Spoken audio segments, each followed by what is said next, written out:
నమస్తే welcome to మనం TV నేను మీ ప్రియాంకారావు ఈ రోజుతో రిపీట్ నమస్తే వెల్కమ్ టు మనం టీవీ నేను మీ ప్రియాంకారావు ఈ రోజు మనతో పాటు సీనియర్ జర్నలిస్ట్ అండ్ మా పొలిటికల్ ఎడిటర్ కట్టా కార్తిక్ గారు ఉన్నారు వారితో మాట్లాడదాం నమస్కారం సార్ నమస్తే ప్రియాంక.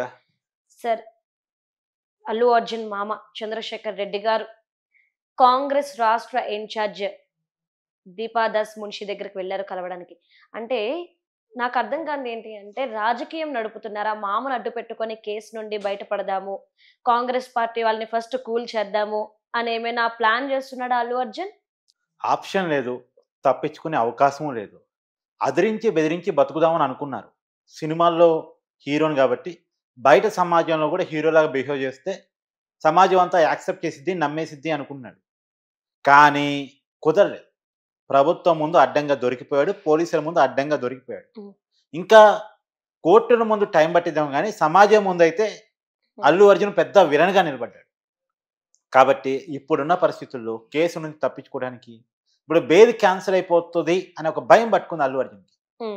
ఇప్పటికే సమాజం మొత్తం విపరీతంగా అల్లు అర్జున్ తిడుతూ ఉంది. ఓయూ స్టూడెంట్స్ అయితే కొంతమంది ఇంటి మీద దాడి కూడా పోయినట్టున్నారు. అంటే మనం దాడిని ఖండించాలి, ప్రజాసంబద్ధంగా దాడి చేయకూడదు, చట్టాన్ని ఎవరు చేతిలో తీసుకోకూడదు. అంటే అల్లు అర్జున్కి మనకి తేడా ఉండాలి కదా, కాబట్టి అది ఎవరు చేయొద్దు. కానీ మొత్తానికి ఇప్పటికే అల్లు అర్జున్ భార్య పిల్లలతో కలిసి ఇంట్లో లేడు, ఇంకెక్కడో పరారయ్యాడనే వార్తలు బయట నడుస్తూ ఉన్నాయి. సరే ఎక్కడో ఉండుంటాడు, పరారని నేను అనుకోను కానీ ఎక్కడో చోట ఉండుంటాడు. సరే ఇది పక్కన పెట్టేస్తే ఇప్పుడు వాళ్ళ మామ ద్వారా రాజకీయం నడిపించే ప్రయత్నం చేస్తున్నాడు. కంచెల చంద్రశేఖర్ రెడ్డి మాజీ బీఆర్ఎస్ నాయకుడు, ఇప్పుడు కాంగ్రెస్ నాయకుడు. సో వాళ్ళ పార్టీ పెద్దల్ని కలిసే ప్రయత్నం, కాంగ్రెస్ స్టేట్ ఇన్ఛార్జిగా ఉన్న దీపాదాస్ మున్సిని పీసీపీ అధ్యక్షుడిగా ఉన్నటువంటి మహేష్ కుమార్ గౌడ్ని కలిసి ఏదో తప్పయింది, మాలోడు తప్పు చేశాడు, కాల్లో ఎల్లో పట్టుకుంటాం, ఈ సమస్య నుంచి మమ్మల్ని పరిష్కరించండి, బయటికి తీసుకురండి, ప్రభుత్వం కొంత కోఆపరేటివ్గా వెళ్ళమని చెప్పండి, రేవంత్ రెడ్డి గారికి పెద్ద సారీ చెప్పామని చెప్పండి, కాబట్టి ఈ సమస్యను సీరియస్గా తీసుకోవద్దని చెప్పండి, బెయిల్ క్యాన్సిల్ చేయాలని చెప్పేసి కోర్టులో పోలీసు చేత పిటిషన్ వేయొద్దని ప్రభుత్వానికి రిక్వెస్ట్ చేయండి అనే దానికోసం లాబింగ్ మొదలు పెట్టారనేటువంటిది వస్తున్నటువంటి చర్చ. అంటే సార్ ఇప్పుడు మామను అడ్డు పెట్టుకొని బయటపడాలి అనడం ఒక అంశం అయితే ఇప్పుడు మరొక వార్త బయటకు వస్తుంది.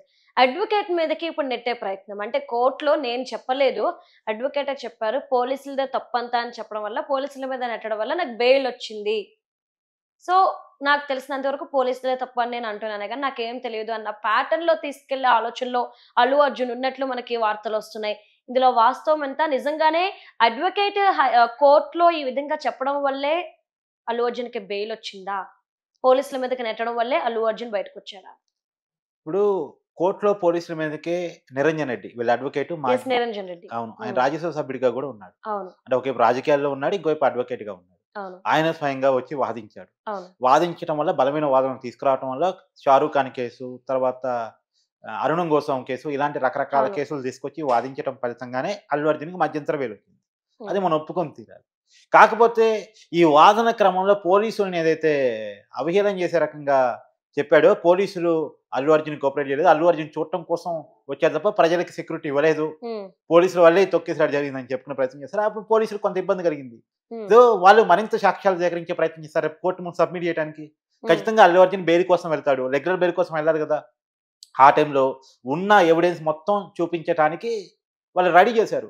అంతలోకే అసెంబ్లీలో అల్లు అర్జున్ మీద చర్చ రావటం, రేవంత్ రెడ్డి మొత్తం విషయాలు బయటపెట్టడం, దాని మీద కౌంటర్గా అల్లు అర్జున్ ప్రెస్ మీట్ పెట్టి మళ్ళా పోలీసులనే బదనాం చేసే రకంగా ఇండైరెక్ట్ గా మాట్లాడే ప్రయత్నం చేయటం. అసలు పోలీసులు నాకు ఎలాంటి సమాచారం లేదు, చనిపోయింది అనేది ఆ మాట మళ్ళా పోలీసులకు కొంత ఇబ్బందిని కలిగించింది.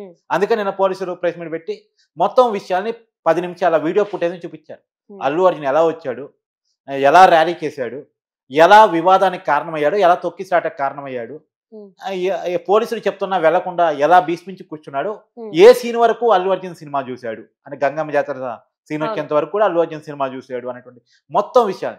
తర్వాత పోతూ కూడా డీసీపీ తన ఆదేశాల మేరకు పంపిస్తూ ఉంటే పంపించేటప్పుడు కూడా సన్ రూప్ ఓపెన్ చేసుకుని అభివాదం చేస్తూ అల్లు అర్జున్ వెళ్ళిపోయినటువంటి దాన్ని కూడా పోలీసులు చూపించారు.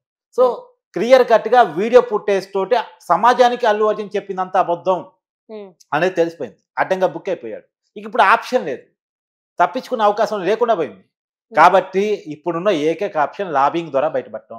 సహజంగా తన భార్య కొంత రెడ్డి సామాజిక వర్గానికి సంబంధించిన వ్యక్తి కాబట్టి తన మామ రెడ్డి గతంలో ఎమ్మెల్యేగా పోటీ చేయాలని అనుకున్నాడు, చేశాడు.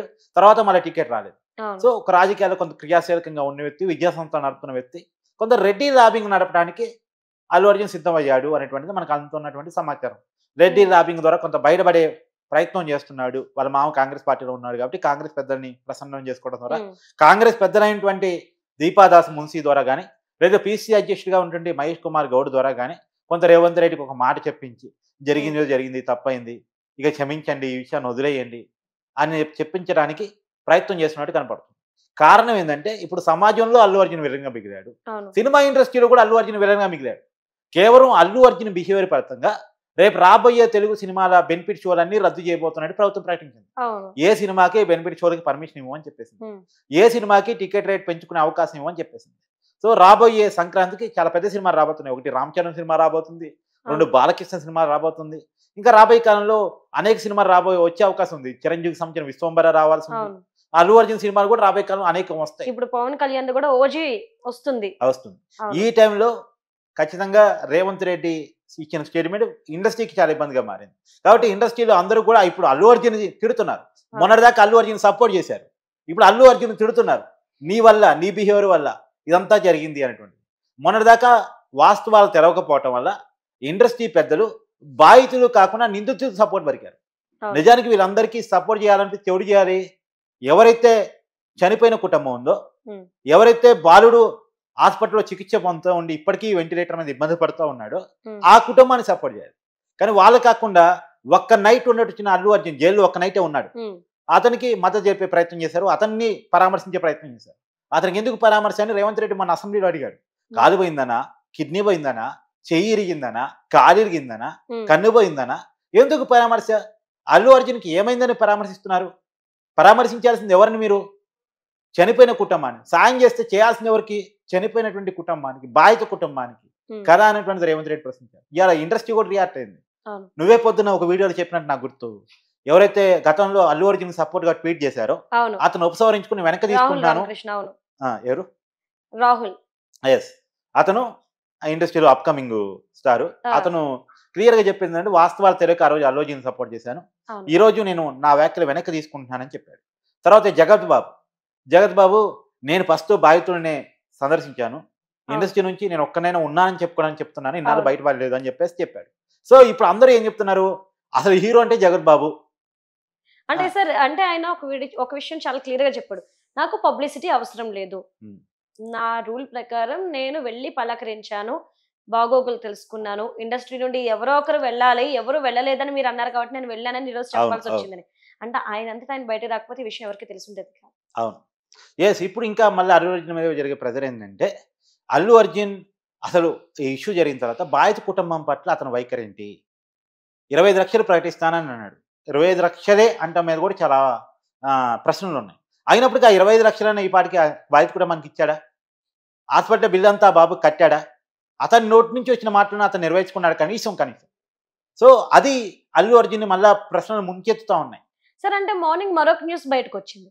అంటే ఇప్పుడు మనం 25 లక్షల గురించి మాట్లాడుకున్నాం, బయట డిమాండ్ పెరిగిపోయింది, నువ్వు 25 లక్షలైనా ఇచ్చింది అని చెప్పి. ఇటు తెలంగాణ రాష్ట్రం వీళ్ళందరూ కూడా విరాళాలు ఇవ్వడంతో పిల్లోడికి 2 కోట్ల రూపాయలు ఇస్తున్నారు. కానీ ఎవరెవరు? ఒక్క అల్లు అర్జున్ కాదు, ప్రొడ్యూసర్ టీం, మూవీ టీం, వీళ్ళు మొత్తం కలిపి మొత్తం 2 కోట్ల రూపాయలు ఇవ్వడానికి మేము సిద్ధంగా ఉన్నాం. అవి కూడా ఈయన వైద్యానికి, మిగిలిన డబ్బులు తన భవిష్యత్తులో తన చదువుల కోసం ఉపయోగించే విధంగా మేము ప్లాన్ చేస్తున్నాము అని చెప్పారు.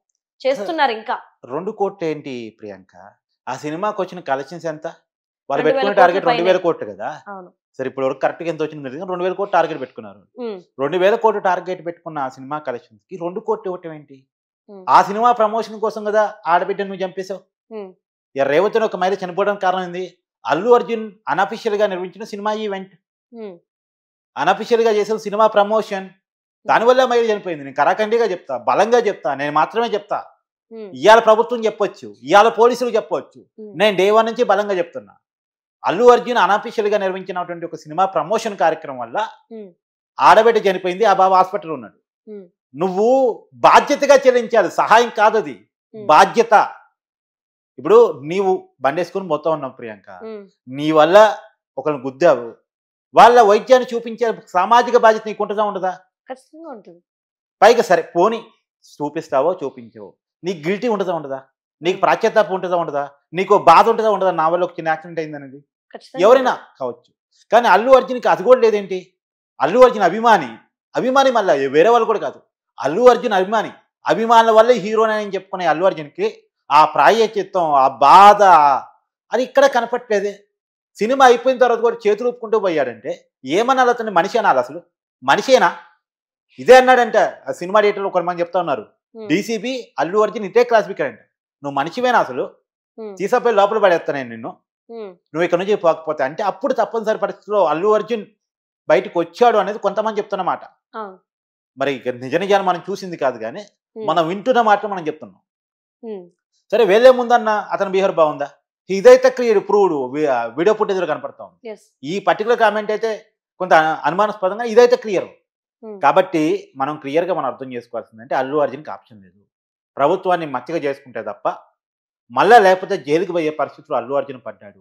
ఈ కేసుకి నిరూపణ అయితే ఖచ్చితంగా జైల్లో ఎక్కువ కాలం గడపాల్సిన పరిస్థితిలో పడతాడు. సినిమా ఇండస్ట్రీకి, సినిమా అవకాశాలకి అల్లు అర్జున్ దూరం అయ్యే అవకాశం ఉంటుంది. హీరోగా ఈ సమాజం అతను యాక్సెప్ట్ చేసే అవకాశం ఉండకపోవచ్చు. కాబట్టి ఈ పరిస్థితుల్లో, తనకు విధి లేని పరిస్థితుల్లో ఇప్పుడు లాబింగ్ మొదలు పెట్టుకున్నట్టు తెలుస్తా ఉంది. Okay, right. Thank you so much sir. Thank you.